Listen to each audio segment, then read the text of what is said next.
ಪ್ರಧಾನ ಅರ್ಚಕರು ಮತ್ತೆ ಸಂಸ್ಥಾಪಕರು. ಈ ಕ್ಷೇತ್ರದ ವಿಶೇಷತೆ ಮತ್ತೆ ಈ ಕ್ಷೇತ್ರದ ಒಂದು ದೇವಿಯ ಪವಾಡಗಳು ಮತ್ತೆ ಇಲ್ಲಿ ನೆಲೆಸುವಂತ ಎಲ್ಲಾ ದೇವತೆಗಳ ಒಂದು ಅನುಗ್ರಹ.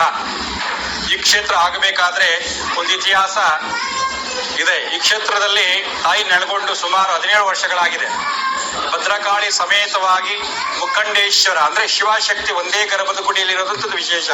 ಈ ಕ್ಷೇತ್ರದಲ್ಲಿ ಮುಖಂಡೇಶ್ವರ ಸಮೇತವಾಗಿ ಭದ್ರಕಾಳಿ ಹಾಗೂ ಚೌಡೇಶ್ವರಿ, ಮಹಾಕಾಲ ಭೈರವ, ಮಹಾಪ್ರತ್ಯಂಗರೇ ದೇವಿ, ಮಹಾಗಣಪತಿ, ಸುಬ್ರಹ್ಮಣ್ಯ, ನಾಗದೇವತೆಗಳೆನಿಸುವಂಥದ್ದು ವಿಶೇಷ ದೇವಸ್ಥಾನ. ಈ ಕ್ಷೇತ್ರ ಕಾಳಪ್ಪನಹಳ್ಳಿ ಒಂದು ಗ್ರಾಮ, ಒಂದು ಪುಟ್ಟ ಗ್ರಾಮದಲ್ಲಿ ಈ ಕ್ಷೇತ್ರ ದೊಡ್ಡದಾಗಬೇಕಾದ್ರೆ ಅಮ್ಮನವರ ಅನುಗ್ರಹ ಮತ್ತು ಅವರ ಶಕ್ತಿ ಮತ್ತೆ ವಿಶೇಷವಾಗಿ ಇಲ್ಲಿ ಒಂದು ಪುಟ್ಟ ಗ್ರಾಮದಲ್ಲಿ ನೆಲೆಗೊಂಡು ಇವತ್ತು ದೇಶಾಂತರ ಹೆಸರು ಮಾಡ್ತಿರುವಂತದ್ದು ವಿಶೇಷವಾಗಿ ಆ ತಾಯಿ ಭದ್ರಕಾಳಿ ಅಮ್ಮನವರು. ಈ ಕ್ಷೇತ್ರಕ್ಕೆ ಬರಬೇಕಾದ್ರೆ ಆ ತಾಯಿ ಪ್ರತಿನಿತ್ಯ ಕನಸಲ್ಲಿ ಬಂದು ಕಾಣಿಸ್ಕೊಂತ ಇದ್ರು. ಈ ಕ್ಷೇತ್ರಕ್ಕೆ ಬರಬೇಕಾದ್ರೆ ಪ್ರತಿನಿತ್ಯ ಕನಸಕ್ಕೆ ಬರೋದು. ಆಗ ನಮ್ಮ ಹುಡುಗತನ ಏನೋ ಗಮನಕ್ಕೆ ಇಟ್ಕೊಂತ ಇಲ್ಲ, ಏನೋ ಬರ್ತೈತೆ ಬಿಡ್ರಿ ಅಂತ ನಾವು ಸುಮ್ನೆ ಹೋಗ್ತಾ ಇದ್ವಿ. ದಿನೇ ದಿನೇ ಕಳೀತು.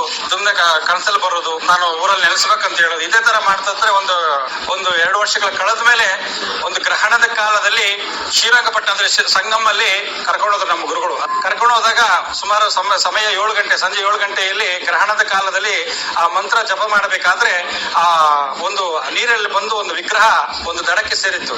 ಅಲ್ಲಿ ಏನೋ ಒಂದು ಬೆಳಕು ಶುರುವಾಯಿತು. ನಮ್ಮ ಗುರುಗಳಿಗೆ ಹೇಳಿದೆ, ಈ ತರ ಬೆಳಕು ಬರ್ತಾ ಇದೆ ನೋಡಿ, ಗ್ರಹಣ ಟೈಮಲ್ಲಿ ಅದೆಲ್ಲ ಆಗುತ್ತೆ, ನೀವು ಅದಕ್ಕೆಲ್ಲ ಗಮನ ಕೊಡಬೇಡಿ, ನಿಮ್ ವಿದ್ಯಾಭ್ಯಾಸ ನಡೆಸ್ಕೊಂಡು ಹೋಗ್ರಿ ಅಂತ ಹೇಳಿದ್ರು. ಆದ್ರೂ ಅದನ್ನ ತರಬೇಕು, ಅದನ್ನ ನೋಡ್ಲೇಬೇಕಂತೇಳಿ ಹೋದಾಗ ಒಂದು ಮರದ ವಿಗ್ರಹ ಒಂದು ದಡಕ್ಕೆ ಬಂದು ಸೇರಿತ್ತು. ತುಂಬಾ ಚಿಟಲ ಆಗಿತ್ತು ಆ ವಿಗ್ರಹ. ಅದನ್ನ ತಂದು ಗುರುಗಳಿಗೆ ಹೇಳಿದೆ, ಈ ತರ ವಿಗ್ರಹ ನನಗೆ ಗೋಚರ ಆಗ್ತಿದೆ, ಎತ್ಕೊಂಡು ಹೋಗ್ಬೇಕಂತ ಮನ್ಸಲ್ಲಿ ಅನಿಸ್ತದೆ ಅಂದಾಗ, ಅದೆಲ್ಲ ಮುಕ್ಕಾಗಿರೋ ದೇವರುಗಳನ್ನ ಬಿಡಬಾರದು, ತಂದು ದೇರಲ್ಲಿ ಬಿಟ್ಟಿರ್ತಾರೆ, ನೀವು ಮುಟ್ಟಬಾರದು ಅಂತ ಹೇಳಿದ್ರು. ಅದೇ ಪ್ರಕಾರವಾಗಿ ಏನೇ ಆಗ್ಲಿ ಎತ್ಕೊಂಡು ಹೋಗ್ಬೇಕಂತ ಹೇಳಿ ಎತ್ಕೊಂಬಂದ್ ಮನೇಲಿ ಇಟ್ಟು ಪೂಜೆ ಮಾಡಕ್ ಶುರು ಮಾಡಿದೆ. ಆ ವಿಗ್ರಹ ತಂದು ಮನೆಗೆ ಇಟ್ಟಾಗ ಉಗ್ರ ರೂಪ, ಇದನ್ನ ನಾವು ಮನೆಗೆ ಇಡಬಾರ್ದು, ನಾವು ಮಾಂಸಾಹಾರಿ ಮಾಡಲ್ಲ ಅಂತಂದ್ರು.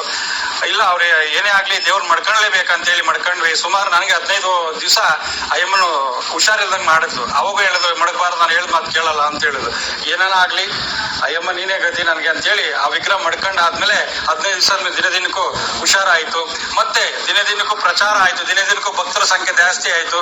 ಬಂದವ್ರಿಗೆಲ್ಲ ಒಳ್ಳೇದಾಯ್ತು. ಅಯ್ಯಮ್ಮನವ್ರು ಬಂದು ಕೂಶ್ಮಾಂಡ ಅಂತಂದ್ರೆ ಮಾನವನ ಜೀವನದಲ್ಲಿ ಬರುವಂತ ಎಲ್ಲ ಕಷ್ಟ